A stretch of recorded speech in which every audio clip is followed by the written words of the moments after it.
ರುದ್ರ, ಹೇ ರುದ್ರ, ಯಾರಿದ್ದು ನಿಮ್ಮ ಮನೆಯಲ್ಲಿ? ಯಾರು? ಓಹೋ, ನೀವಾ? ನಮ್ಮ ಮನೆಗೆ ಯಾರು ಅತಿಥಿಗಳು ಬಂದಿರಬಹುದು ಅಂತ ನಾನು ತಿಳಿದುಕೊಂಡಿದ್ದೆ. ಆದ್ರೆ ನಮ್ಮ ಮನೆಯ ಬಾಗಿಲಲ್ಲಿ ಬಂದು ನಿಂತದ್ದು ನನ್ನ ಬೆನ್ನಿಗೆ ಬಿದ್ದಂತ ಬೇತಾಳದ ಹೂಡ. ಹೇ ಮಾಂತೇಶ್, ಮತ್ತೊಬ್ಬರ ಮನೆಗೆ ಬರಲು ನಿನಗೆ ನಾಚಿಕೆ ಆಗುವುದಿಲ್ಲವೇ? ಮಾತನಾಡು ಮಾಂತೇಶ್, ಮಾತನಾಡು. ನಾನು ನಿನ್ನನ್ನೇ ಕೇಳ್ತಾ ಇರೋದು.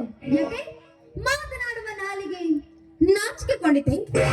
ಇಲ್ಲ ರಕ್ತವೇ ಹೆಪ್ಪುಗಟ್ಟಿದೆ? ಧೈರ್ಯವೇ ಕುಗ್ಗಿ ಹೋಯಿತೆ? ಮಾತನಾಡಲೇಬೇಕು.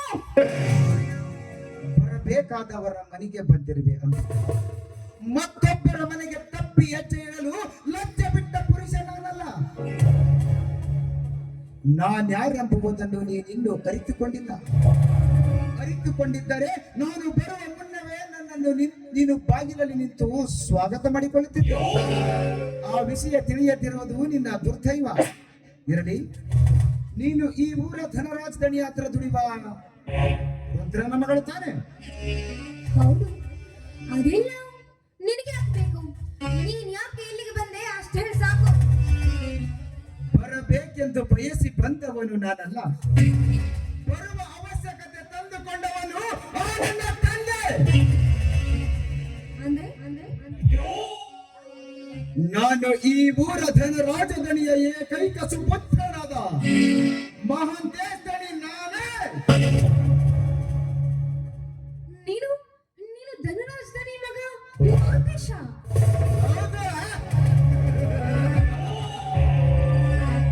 ಯಾಕೆ ಅಂಬಿಕಾ, ನಿನ್ನಲ್ಲಿ ಮೈಯಲ್ಲಿ ಹರಿಯುವ ರಕ್ತ ಹೆಪ್ಪುಗಟ್ಟಿದೆ, ಅಥವಾ ನೀನು ನಿಂತ ನೆಲವೇ ನಂಬಲಾರದಾಗಿದೆ? ಇಲ್ಲ, ಮಾತನಾಡುವ ನಿನ್ನ ನಾಲಿಗೆ ನಾಚಿಕೊಂಡಿದ್ದೆ. ಹೇಳು ಅಂಬಿಕಾ, ನಿನ್ನ ಪ್ರೀತಿ ಬಯಸಿದ್ದು ನಾನು ತಪ್ಪಾಯಿದ್ದೆ? ತಪ್ಪಾಗಿಲ್ಲ. ನಿನ್ನನ್ನು ಕಂಡು ನನಗೆ ತುಂಬಾ ದುಃಖವಾಗ್ತಾ ಇದೆ. ಯಾಕೆ? 10 ಜನರಿಗೆ ಬುದ್ಧಿ ಹೇಳುವ ಶಿವಶರಣರ ಮಠದಲ್ಲಿ ಪಾಠ ಹೇಳುವ ಗಿಳಿ ಹುಟ್ಟಲಿಲ್ಲ. ಎಲುಬು ತಿನ್ನುವ ನಾಯಿ ಹುಟ್ಟಿದಲ್ಲ ಅಂತ ತುಂಬಾ ಕಥೆ ಆಗ್ತಾ ಇದೆ. ನಾಲಿಗೆ ಸ್ವಲ್ಪ ಹತೋಟಿಯಲ್ಲಿರಲಿ. ಮನ ಬಂದಂತೆ ನುಡಿದಿದ್ದೆಯಾದರೆ ನಿನ್ನ ದೇಹ ಮಣ್ಣು ಪಾಲು ಮಾಡಬೇಕಾಗುತ್ತದೆ. ನಾನ್ಯಾರೆಂಬುದನ್ನು ಅರಿತುಕೊಂಡು ಮಾತನಾಡು. ನಿನ್ನಂತ 10 ಜನರಿಗೆ ಅನ್ನ ಹಾಕುವ ಪುಣ್ಯವಂತರ ಮನತನ ನನ್ನದು. ನಾನು ಮನಸ್ಸು ಮಾಡಿದರೆ ನಿನ್ನಂತ 10 ಜನಗಳನ್ನು ತಂದು ಸಾಲಾಗಿ ನಿಲ್ಲಿಸಬಲ್ಲೆ. ಆ ಶಕ್ತಿ ನನ್ನಲ್ಲುಂಟು. ಆದರೆ ನಿನ್ನನ್ನೇ ಕಟ್ಟಿಕೊಳ್ಳಬೇಕೆಂಬ ಕೆಟ್ಟ ಗುಣ ನನ್ನಲ್ಲಿ ಹಠ ಮಾಡುತ್ತಿದೆ. ಯಾಕೆ? ನಾನು ಅಷ್ಟೊಂದು ರೂಪವತಿ? ಅಂಬಿಕಾ, ನಿನ್ನ ರೂಪ ಲಾವಣ್ಯ ನನ್ನನ್ನು ಮೂರ್ಖನನ್ನಾಗಿ ಮಾಡಿಬಿಟ್ಟು. ನಿನ್ನ ಯೌವನದ ಹೊಳೆಯಲ್ಲಿ ಅಂಬಿಗನಾಗಿ ಈಜಬೇಕೆಂಬ ಹಂಬಲ ನನ್ನ ಮನದಲ್ಲಿ ತುಂಬಿ ನಿಂತಿದೆ. ನಿನ್ನ ಪ್ರೀತಿಯ ಅರಮನೆಯಲ್ಲಿ ಮಹಾರಾಜನಾಗಿ ಮೆರೆಯಬೇಕೆಂಬ ಹುಚ್ಚುತನ ನನ್ನಲ್ಲಿ ಕಿಚ್ಚಾಗಿ ಕಾಡ ಹತ್ತಿದೆ. ನಾನೆಷ್ಟೇ ನನ್ನ ಮನಕ್ಕೆ ಎಚ್ಚರ ಹೇಳಿದರೂ ನಿತ್ಯ ಹೆಚ್ಚಾಗುತ್ತದೆ ನನ್ನ ಮನದಲ್ಲಿ ನಿನ್ನ ಅಂದ ಚಂದ ಯೌವನದ ಹೆಬ್ಬೈಕೆ. ನೋಡು ಅಂಬಿಕಾ, ಇಲ್ಲಿಯವರೆಗೂ ನನ್ನ ಕಣ್ಣಲ್ಲಿ ನಿನ್ನನ್ನು ಆಕಾಶದಲ್ಲಿ ಹಾರಾಡುವ ಹಕ್ಕಿ ಎಂದು ಭಾವಿಸಿಕೊಂಡಿದ್ದೆ. ಈ ಹಕ್ಕಿ ನನಗೆ ದಕ್ಕಲಾರದೆಂದು ತಿಳಿದುಕೊಂಡಿದ್ದೆ ನಿಜ. ಆದರೆ ದಕ್ಕಲಾರದ ಅಕ್ಕಿಯ ಗೂಡು ನನ್ನ ಮನೆಯ ಪಕ್ಕದಲ್ಲಿ ಎಂದು ನಾನು ತಿಳಿದುಕೊಂಡಿರಲಿಲ್ಲ. ಈಗ ನೀನು ನನ್ನ ಅರಮನೆಯ ಅಂಗಳದಲ್ಲಿ ನಿಂತಿರುವ ಅರಗಿನಿ. ನೀನು ನಿನ್ನ ಮನದಿಚ್ಛೆಯಿಂದ ಒಪ್ಪಿಕೊಂಡು ಒಪ್ಪಿಕೊಂಡರೆ ಸರಿ, ಇಲ್ಲದಿದ್ದರೆ ನಿನ್ನ ದೇಹವನ್ನು ಕುಚ್ಚುವ ರಣ ಹತ್ತು ಹಾಯ್ ಮುಚ್ಚ ಮೂರ್ಖ, ನಾನು ಬಯಸಿದ ದೇಹವನ್ನು ಕುಕ್ಕಲು ಇದೇನು ದೇವದಾಸಿ ಹಕ್ಕಿ ಅನ್ಕೊಂಡ್ಯಾ? ದೇವರಿಗೆಂದು ಮೀಸಲಾಗಿಟ್ಟಿರುವ ಪವಿತ್ರ ಹಕ್ಕಿ ನಾನು. ನನ್ನನ್ನು ಕುಕ್ಕಲು ಬಂದಿದ್ದೆ ಆದ್ರೆ ನಿನ್ನ ರೆಕ್ಕೆಯನ್ನೇ ಕತ್ತರಿಸುವೆ ನೀಚ. ಹೆಣ್ಣು ಹೊಲಿದು ಬರಬೇಕಾದ್ರೆ ಅದಕ್ಕೂ ಒಂದು ಪುಣ್ಯ ಅಂತ ಮಾಡಿರ್ಬೇಕು. ಮಿಸ್ಟರ್ ಮಹಂತೇಶ್, ಒಂದು ಮಾತು ಹೇಳ್ತೀನಿ ಕೇಳು. ಮನಸ್ಸಿಲ್ಲದ ಹೆಣ್ಣನ್ನು ಮದುವೆಯಾದ್ರೆ ಉಪ್ಪಿಲ್ಲದ ಅಡುಗೆಯನ್ನು ತಿಂದಂತೆ ಸರಿ.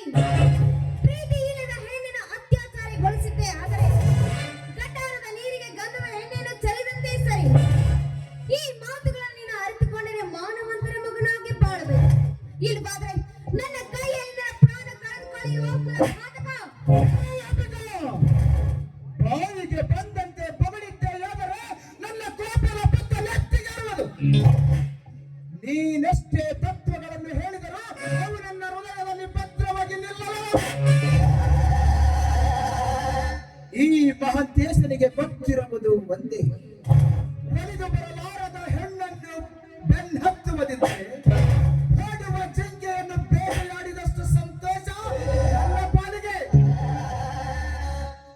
ಪ್ರೀತಿ ಇಲ್ಲದ ಹೆಣ್ಣನ್ನು ಭೋಗಿಸುವುದೆಂದರೆ ಅಮೃತ ಉಂಡಂತೆ ಸರಿ ನನ್ನ ಪಾಲಿಗೆ. ಮನಸ್ಸಿಲ್ಲದ ಹೆಣ್ಣನ್ನು ಮದುವೆಯಾಗುವುದಿದ್ದರೆ ಹಠ ಮಾಡುವ ಕುದುರೆಯನ್ನು ತಂದು ರಥಕ್ಕೆ ಕಟ್ಟಿ ಚೋಟೆಯನ್ನು ಹಿಡಿದು ಸವಾರಿ ಮಾಡಿದಷ್ಟೇ ಸಂತೋಷ ನನ್ನ ಪಾಲಿಗೆ. ನೋಡು ಅಂಬಿಕಾ, ಮಾತು ಮುಂದುವರೆದಂತೆ ವೈರತ್ವ ಬೆಳೆಯುತ್ತದೆ, ವೈರತ್ವ ಬೆಳೆದಂತೆ ವಿರಸ ಹುಟ್ಟುತ್ತದೆ, ವಿರಸ ಹುಟ್ಟಿದಂತೆ ಸರ್ವನಾಶಕ್ಕೆ ಮೂಲವಾಗುತ್ತದೆ. ಸರ್ವನಾಶವಾದರೆ ಯಾರಿಗೂ ಉಪಯೋಗವಾಗಲಾರದು. ಅದಕ್ಕಾಗಿ ಈ ಸಮಯದಲ್ಲಿ ನಾವಿಬ್ಬರು ಸರಸ ಮಾಡಲು ಉತ್ತಮ ಅವಕಾಶವೆಂದು ನಿನಗೆ ಎಚ್ಚರಿಕೆ ಕೊಡ್ತಿದ್ದೇನೆ. ಹೌದಾ? ಹೌದಾ? ಮಿಸ್ಟರ್ ಮಹಂತೇಶ್, ನಾನ್ ನಿಮ್ಗೊಂದು ಪ್ರಶ್ನೆ ಕೇಳ್ತೀನಿ, ಉತ್ತರ ಕೊಡ್ತೀರಾ? ಕೇಳು, ಅದಕ್ಕೇನಂತೆ? ಮಾನವನು ಹೊಟ್ಟೆ ಹಸಿದಾಗ ಹೊಟ್ಟೆಗೆ ಏನ್ ತಿಂತಾನೆ? ಇದೆಂತ ಪ್ರಶ್ನೆ? ಹಸಿದಾಗ ಮಾನವನು ಹೊಟ್ಟೆಗೆ ಅನ್ನವನ್ನು ತಿನ್ನುತ್ತಾನೆ. ಅನ್ನವನ್ನು ತಿನ್ನುವ ಬದಲು ಸಗಣಿಯನ್ನು ಯಾಕೆ ತಿನ್ನೋದು? ಹಸಿದಾಗ ಹೊಟ್ಟೆಗೆ ಮಾನವನು ಅನ್ನವನ್ನು ತಿನ್ನುವುದನ್ನು ಬಿಟ್ಟು ಸಗಣಿಯನ್ನು ಎದ್ದು ತಿನ್ನಲಾರ. ಈಗ ನೀನು ತಿನ್ನಲು ಬಂದದ್ದು ಅದೇ ಸಗಣಿಯನ್ನೇ. ನಿಲ್ಲಿಸು ನಿನ್ನ ವೇದಾಂತವನ್ನು. ನಿನ್ನ ತತ್ವಗಳನ್ನು ಕೇಳಲು ನಾನು ಇಲ್ಲಿಗೆ ಬಂದಿಲ್ಲ. ಈಗ ನಾನೊಂದೇ ನಿರ್ಧಾರವನ್ನು ಮಾಡಿದ್ದೇನೆ, ಎರಡರಲ್ಲಿಂದಾಗಲೇಬೇಕು. ಏನಾಗ್ಬೇಕು?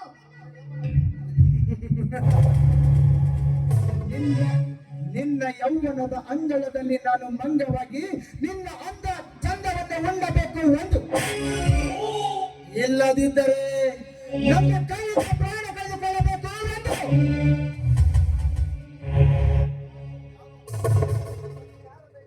ಅಂಬಿಕಾ, ಇವತ್ತು ಯಾರ ದೈವದಲ್ಲಿ ದುರಂತ ಆವರಿಸಿದೆಯೇ ಕಾದು ನೋಡಬೇಕಾಗಿದೆ. ಇನ್ನು ಹೆಚ್ಚು ಸಮಯ ನಿನಗಿಲ್ಲ, ಸ್ವಲ್ಪ ವಿಚಾರಿಸು.